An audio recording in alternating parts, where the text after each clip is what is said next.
this is, there's a dynamic here, and I want to broaden this out in just a moment, but there's a dynamic here that you could see almost with Donald Trump, right? Like, he goes out and articulates certain ideas that then give license to people to take it further. And that's sort of the dynamic that's happening, why guys like this are so dangerous in some fashion, right? Because they are opening the door to certain ideas.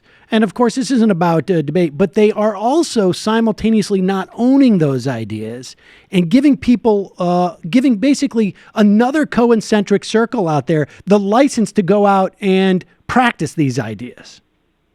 Yeah. So you're totally right. And I think, so someone emailed me who likes Peterson and said it was very unfair of me to, and unethical even, to judge Peterson by his fans, to say, well, you have to judge him. You can't do what the fans are saying. But there's something, but the Trump comparison is exactly right. It's like if I had fans and my fans were all wearing swastikas, I would be very alarmed. And I would be wondering what I was doing that was not, at least, maybe not endorsing, but at least not repelling that type of person, right? And the same thing with Trump and the white supremacists, where he was giving all these messages where they loved him.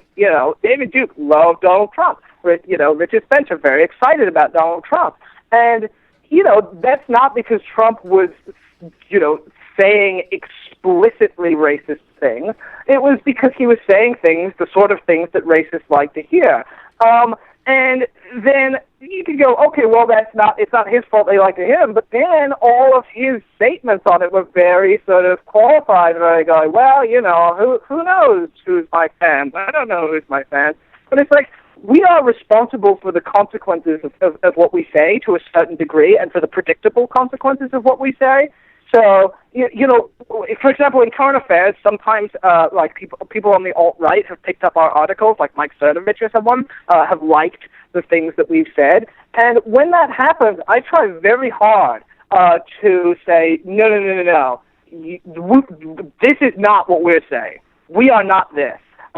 This is not a fair interpretation of what we're saying. It's really, really important that you make sure that you are not fueling something horrifying. So I think we do have a certain responsibility for that. I think that's one of the things with Peterson, where he's not saying anything that's explicitly white supremacist.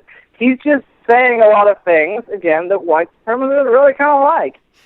Right. And it's, this is the idea of being a public intellectual, right? Is that you do take responsibility for how you're interpreted on some level. Obviously you shouldn't mold what you do based upon, narrow sets of people's interpreting. Some people are always going to misinterpret, but, right.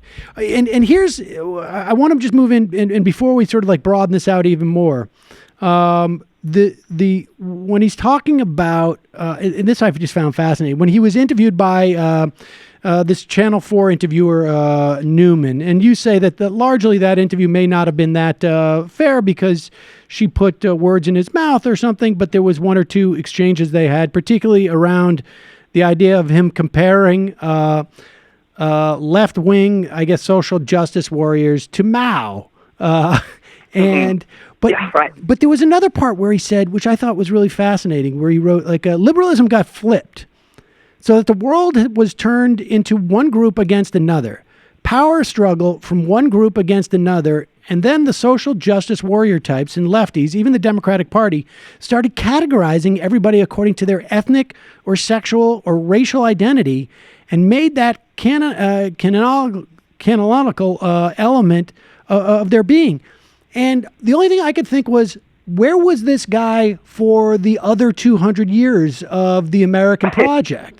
Right? Like, the idea of categorizing people as, let's say, black or, Chinese or minorities or women and giving them a set of rules was the founding of this country. Right? Like, you're black, you're a slave, you're a woman, you're a property of your husband. You don't get to vote. Like, for someone to say that seems that they have a huge blinders on some level. Right. Yeah, thinking that like feminism is what decided that women were different from women had different interests from men. So 2 points. First, what you said, this interview with Channel 4. It's funny because all of his fans, and he got a lot more fans after this interview because people saw it as an example of someone in the press treating him very unfairly. Because all through the interviewer is saying, "So you're saying X?" And X will be something like, so you're saying women just can't compete with men? And he'll go, "No, that's not what I'm saying." And they go, "Look, see how unfair the interview is?" But actually, all interviewers of Jordan Peterson end up saying, "So you're saying X?" Because Jordan Peterson is really unclear all the time, right? You kind of have to put words in his mouth because you're trying to figure out what words are coming out of his mouth. And, so when he says, the social justice ideology was responsible for, is an ideology that was responsible for the Soviet Union, you go, "Wait, are you saying that it's the same?" And then he goes, "No, I'm not saying that it's the same." And then they go, "So what are you saying?" So I think it's not necessarily that unfair to him to try and do the "so you're saying" thing.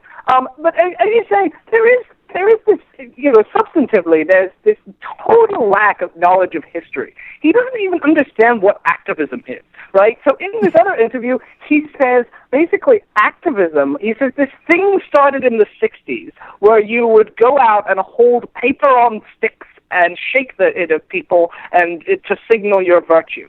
And you go, that was the civil rights movement. That's what it was. Like these guys holding, I don't know what they're doing, standing there holding signs. That seems ridiculous. It was the anti-war and the civil rights movement. That's what that was.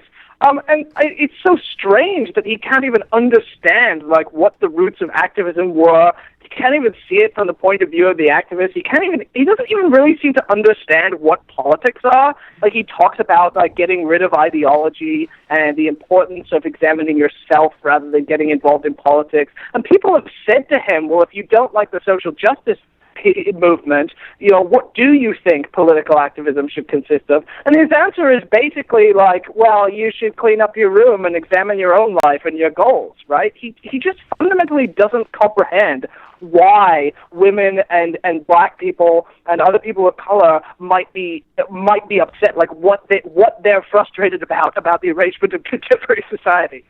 I would also add that the protests, the idea of putting a stick in paper did not start in the 60s. There have been protests in this country since, the Tea Party, right? I mean, the idea that there haven't been protests, the shirtwaist, the Triangle Shirtwaist Factory fire, which, it's sort of extraordinary because what he's really talking about is and he's not talking about age because those women in 19, whatever it was, 19 were in their teens. He's talking about hippies and black people, it seems like. Yeah. So it's just a lack of understanding of the context. He thinks that again, and this is common to criticisms of identity politics, which and it really frustrates me, is this failure to understand why people think that identity is somewhat important. If you examine the Black Lives Matter, for example, has put out a very serious policy agenda where they talk about the police reforms they'd like to see, they talk about what the things they'd like to see done to address the black-white income gap and the wealth gap and employment discrimination. These are the sort of serious issues that people in social justice movements are discussing, and they do disproportionately affect people by race. And so people like Peterson, who are critics of social justice, just go, "Well, why do you keep talking about race?" And they explain in detail why they keep talking about race, why we can't pretend that race doesn't matter. But Peterson doesn't really respond to those arguments or even show any sign of comprehending them. And this is very common among the people like Ben Shapiro and the people like Charles Murray, who all say, "Well, this identity thing, it's racism of its own." And they're like, well, at least pay attention, at least try and understand what people are saying about the unique issues that face women and people of color.